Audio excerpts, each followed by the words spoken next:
Pemirsa, Israel kembali menegaskan rencana penguasaan penuh atas wilayah Gaza dengan tetap menjamin penyaluran bantuan terhadap warga sipil. Namun demikian, Israel tidak berencana untuk menjalankan pemerintahan di Gaza secara langsung. Kantor Perdana Menteri Israel Benjamin Netanyahu merilis pernyataan terbaru terkait rencana penguasaan penuh wilayah Gaza melalui operasi militer. Dalam pernyataan tersebut, Netanyahu mengatakan Departemen Pertahanan Israel akan bersiap mengambil kendali penuh atas jalur Gaza. Namun kantor Perdana Menteri Israel memastikan upaya tersebut akan dilakukan dengan tetap menjamin penyaluran bantuan kemanusiaan bagi warga sipil, terutama yang berada di luar wilayah pertempuran. Dalam pernyataan itu juga disebutkan 5 prinsip utama yang disepakati kabinet untuk mengakhiri perang di jalur Gaza. Adapun 5 prinsip yang disebut sebagai landasan mengakhiri perang meliputi perlucutan senjata Hamas sepenuhnya, pemulangan seluruh sandera baik yang masih hidup maupun yang telah gugur, demilitarisasi total jalur Gaza, pengendalian keamanan Gaza oleh Israel, serta pembentukan pemerintahan sipil alternatif yang bukan berasal dari Hamas maupun otoritas Palestina. Namun Netanyahu menegaskan bahwa Israel tidak berencana memerintah Gaza secara langsung, tetapi menyerahkan wilayah itu kepada negara-negara Arab, meski ia tidak menyebut negara mana saja yang akan dilibatkan. Sumber yang tidak disebutkan namanya mengatakan, keputusan akhir dari pertemuan tersebut masih harus disetujui dalam sidang kabinet paripurna, yang kemungkinan baru digelar pada pekan mendatang. Berbagai sumber IDX Channel.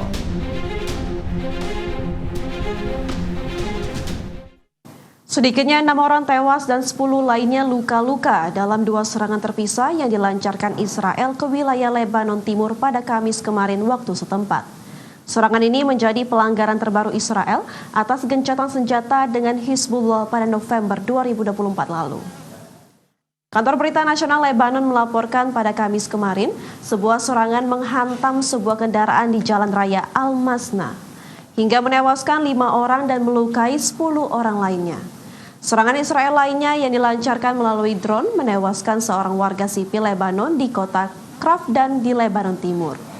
Laporan serangan tersebut muncul di saat pemerintah Lebanon menyetujui proposal yang didukung Amerika Serikat untuk melucuti senjata yang dimiliki oleh Hizbullah pada akhir tahun ini.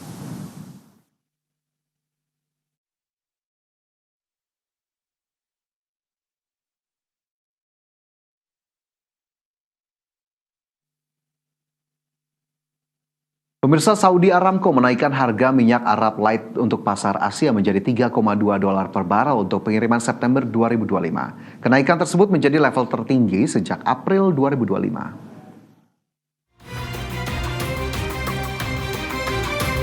Perusahaan minyak milik negara Arab Saudi, Saudi Aramco, mengumumkan kenaikan harga minyak mentah untuk pasar Asia dan menjadi yang level tertinggi sejak April. Aramco menaikkan harga usai OPEC Plus memutuskan untuk menambah pasokan minyak di kawasan global. Aramco menaikkan harga jual resmi minyak Arab Light untuk pasar Asia sebesar $1 per barel menjadi $3,2 Amerika per barel untuk pengiriman September 2025. Kenaikan tersebut pun melampaui ekspektasi pasar. Sebelumnya survei terhadap pelaku bisnis kilang dan pedagang memperkirakan harga hanya naik sekitar $0,9 per barel. Namun Aramco justru menaikkan sebesar $1 Amerika per barel. Sebagai eksportir minyak terbesar di dunia, Arab Saudi memimpin organisasi negara-negara pengekspor minyak dan sekutunya atau OPEC Plus dalam meningkatkan produksi untuk merebut pangsa pasar yang lebih besar. Berbagai sumber IDX Channel.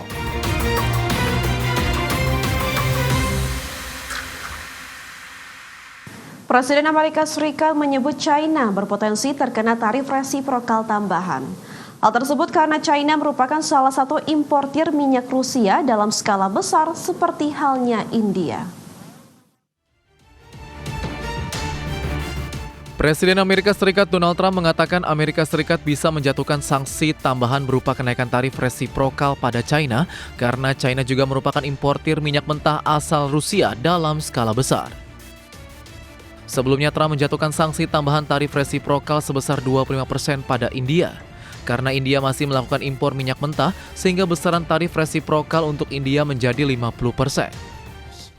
But we've made a lot of progress. And as you know, we put a 50% tariff on India on oil. They're the second largest. They're very close to China in terms of the purchase of oil. from Russia.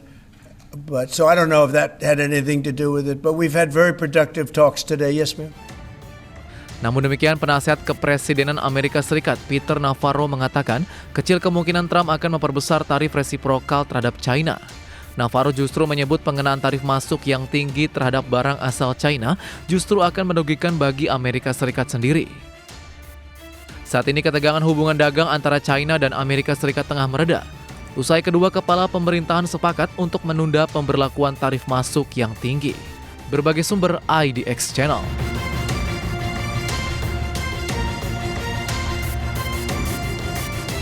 Kembali di Prime Market Highlight pemirsa.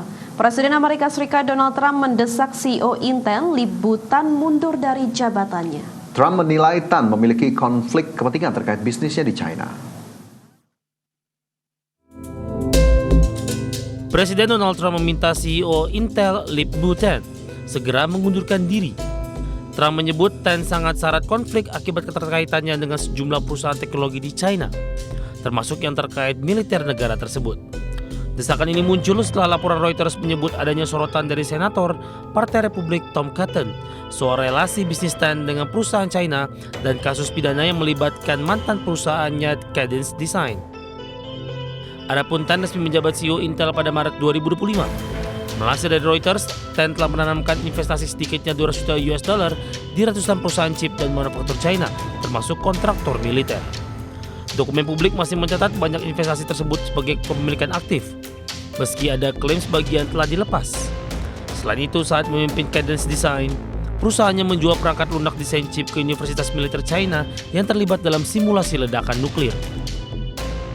Di sisi lain, Intel saat ini tengah berjuang merebut posisi dari TSMC dan bersaing di pasar chip AI yang dikuasai Nvidia. Perusahaan telah memangkas tenaga kerja, menunda pembangunan pabrik baru dan memperlambat proyek besar di Ohio.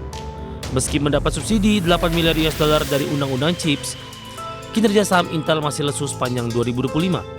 Adapun Intel menegaskan komitmennya terhadap keamanan nasional dan mendukung agenda America First pemerintahan Trump. Berbagai sumber ada di channel. Pemirsa, langkah mengejutkan datang dari Samsung, raksasa teknologi asal Korea Selatan, di mana perusahaan ini dikabarkan akan memproduksi chip untuk iPhone langsung di fasilitas Amerika Serikat.